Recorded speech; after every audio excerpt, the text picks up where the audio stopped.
Welcome everyone, आप सभी का स्वागत है शिवू एकेडमी प्लेटफॉर्म पे। आज हम लोग डिस्कस करने वाले हैं रिसोर्स यानी संसाधन। सबसे पहले हम लोग संसाधन का परिचय देखेंगे, उसके बाद संसाधन का परिभाषा देखेंगे, उसके बाद उसका टाइप्स देखेंगे, उसके बाद वर्गीकरण देखेंगे, उसके बाद महत्व देखेंगे, उसके बाद लास्ट में हम लोग देखेंगे संरक्षण क्यों जरूरी है संसाधन। ठीक है, तो नेक्स्ट देखते हैं संसाधन का परिचय। ठीक है, तो इसको हम लोग सरल रूप से अगर समझेंगे तो संसाधन का मतलब है पर्यावरण में मौजूद चीज़ें जिनकी मनुष्य को ज़रूरत होता है। ठीक है, वही संसाधन है।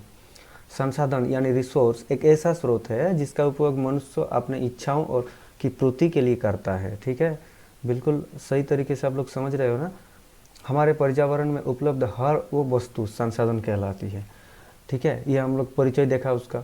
अभी फिगर में आप लोग इसको और अच्छी तरीके से समझ सकते हो फिगर को देख करके कि संसाधन क्या है। ठीक है, संसाधन ये देखिए मिट्टी, ये सब सारे चीज़ एक संसाधन के रूप में माना जाता है। ठीक है, नेक्स्ट देखते हैं हम लोग संसाधन का परिभाषा। संसाधन का परिभाषा में देखेंगे, 2-3 परिभाषा देख लेते हैं इस तरीके से कि किसी लक्ष्य को प्राप्त करने के लिए आवश्यक कोई भी मूल्यवान वस्तु संसाधन कहलाती है।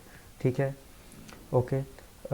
नेक्स्ट है कि हमारे चारों ओर नज़र आने वाले वस्तुओं जो हमारी आवश्यकताओं को पूर्ति करता है उसे संसाधन कहते हैं। ठीक है, अर्थात जो हम मनुष्यों का जो ज़रूरत है उसको पूरा करता है, जो हेल्पफुल करता है, जो चीज़ मतलब उपयोग करके हेल्पफुल होता है इंसान, जो मतलब उसका सहयोग करता है उसे संसाधन कहलाता है। ठीक है, नेक्स्ट है मानवीय आवश्यकताओं एवं इच्छाओं को पूरा करने वाले सभी वस्तु संसाधन कहलाता है, वही बात है। ठीक है, नेक्स्ट है कि किसी देश की अर्थव्यवस्था संसाधन पर आधारित होता है। बिल्कुल सही बात है कि किसी भी जो देश है उसका जो अर्थव्यवस्था है उसका संसाधन पर आधारित होता है। ठीक है, नेक्स्ट देखते हैं हम लोग संसाधन के प्रकार यानी उसका टाइप्स क्या क्या है। ऐसे तो एनसीईआरटी में दिया गया है 3 टाइप्स। ठीक है, तो उसी के आधार पे हम लोग समझेंगे। पहला है कि संसाधन के मतलब संसाधन, प्राकृतिक संसाधन पहला नंबर में रखा है। प्राकृतिक संसाधन क्या है भाई, ये देखिए प्राकृतिक संसाधन जो प्राकृतिक का देन है। ठीक है, प्राकृतिक का देन क्या है भाई, प्राकृतिक का देन है जैसे मिट्टी हो गया, पत्थर हो गया, बालू हो गया, है ना, पानी रखा है, ये सब। इसको देखिए ये फिगर का माध्यम से आप लोग आसानी से समझ सकते हैं कि प्राकृतिक संसाधन क्या है।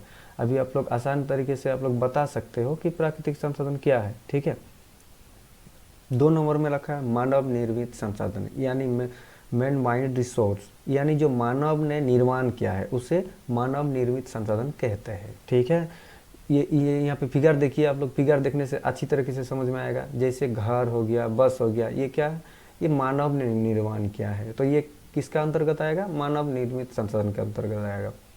अभी तीसरा नंबर में मानव संसाधन, ये मनुष्य को भी एक संसाधन का अंतर्गत रखा गया है। ठीक है, तो ये तीसरा नंबर में हो गया। उसके बाद देखते हैं, उसके बाद है संसाधन का वर्गीकरण।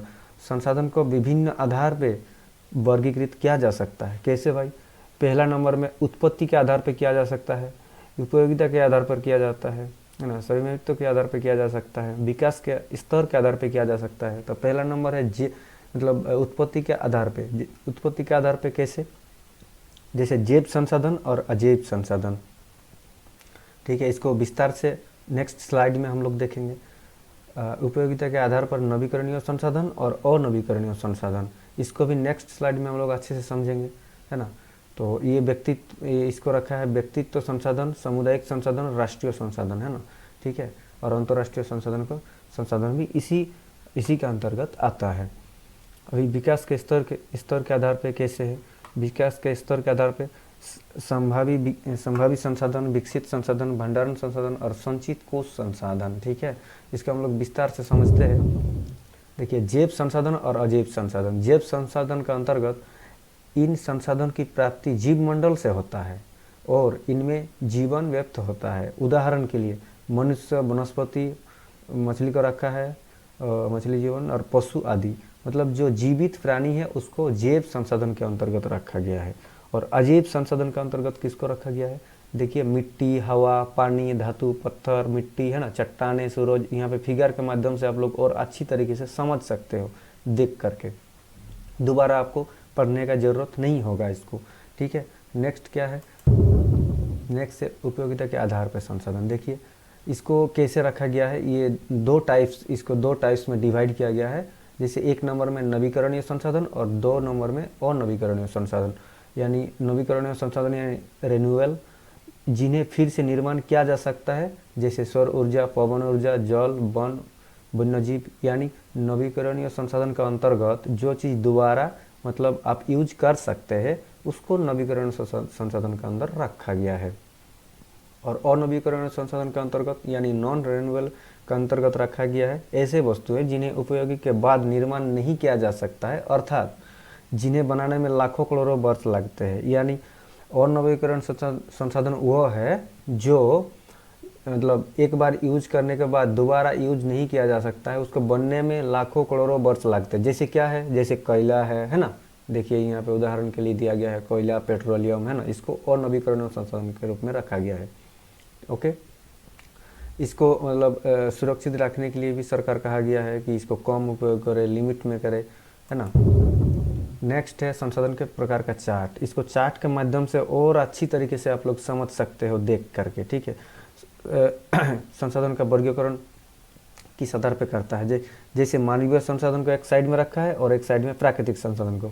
मानवीय संसाधन के अंतर्गत आता है जनसंख्या, सामाजिक संगठन, सांस्कृतिक अवस्था, ये तीनों आता है, पॉपुलेशन और सोशल, है ना, और आपका सांस्कृतिक की अवस्था यानी कल्चर का जो स्टेजेस है उसको कहा गया है। और प्राकृतिक संसाधन के अंतर्गत भौतिक आता है ना, नेचुरल, और जैविक जो जीवित प्राणी है उसको रखा गया है, ठीक है। तो इसको चार्ट के माध्यम से आप लोग अच्छी तरीके से समझ गए होंगे। नेक्स्ट क्या है, नेक्स्ट है कि संसाधन का महत्व क्या है, ठीक है। संसाधन मानव जीवन को सुखद और सरल बनाता है, बिल्कुल बनाता है।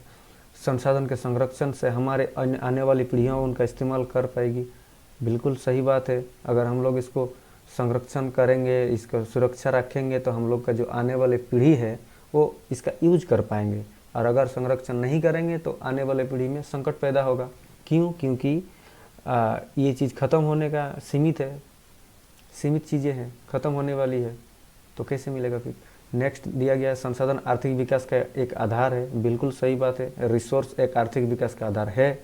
उदाहरण के लिए पानी, जीवाश्म ईंधन, सौर ऊर्जा, बिजली उत्पादन के लिए आवश्यक है, बिल्कुल है। इसीलिए तो कहा गया कि उसको सुरक्षा रखिए, सही सलामत यूज कीजिए।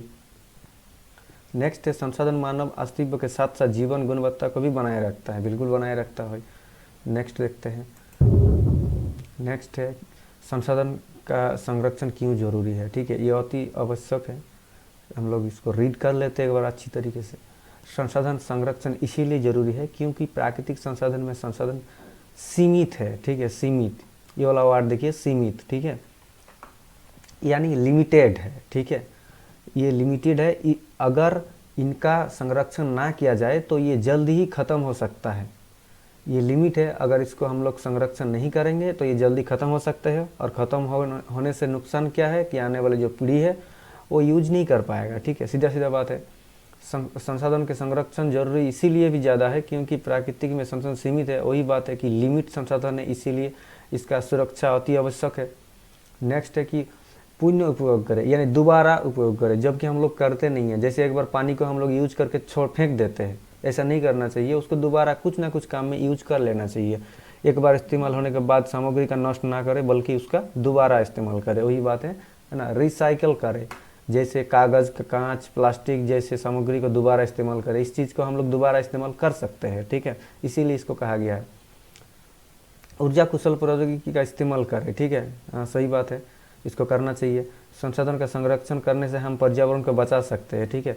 अगर संसाधन का संरक्षण हम लोग करेंगे तो पर्यावरण को इस तरीके से हम लोग बचा सकते हैं, है ना। आने वाले पीढ़ियों के लिए संसाधन का उपलब्ध सुनिश्चित कर सकते हैं। जो आने वाले पीढ़ी है उसके लिए जो संसाधन है उसको बचा कर रख के आने वाले पीढ़ी में मतलब उसका सुनिश्चित कर सकते हैं, वो लोग यूज कर पाएगा इस तरीके से, है ना। आगे हम लोग देखेंगे, आगे है कि रिसोर्स को लेकर के गांधी जी का एक फेमस स्टेटमेंट है। क्या है, यहाँ इन्होंने कहा था, गांधी जी ने कहा था कि पृथ्वी पर ज़रूरत के लिए पर्याप्त संसाधन है, लेकिन लालच के लिए नहीं। यानी साफ साफ कहा है, हम लोग जो रिसोर्स है उसका दुरुपयोग करते हैं। इसीलिए ये स्टेटमेंट दिया था गांधी जी कि पृथ्वी पर ज़रूरत के लिए पर्याप्त संसाधन है, लेकिन लालच के लिए नहीं, यानी दुरुपयोग करने के लिए नहीं। ठीक है, तो आज के लिए इतना ही दोस्तों। आप अपना बहुत ख्याल रखिए। अगर वीडियो अच्छा लगा है तो लाइक एंड सब्सक्राइब करें, और कुछ अगर डाउट है तो कमेंट करके बताइए, हम दूसरा वीडियो में उसका डिस्कस करेंगे। आज के लिए इतना ही। बाय बाय, टेक केयर दोस्तों।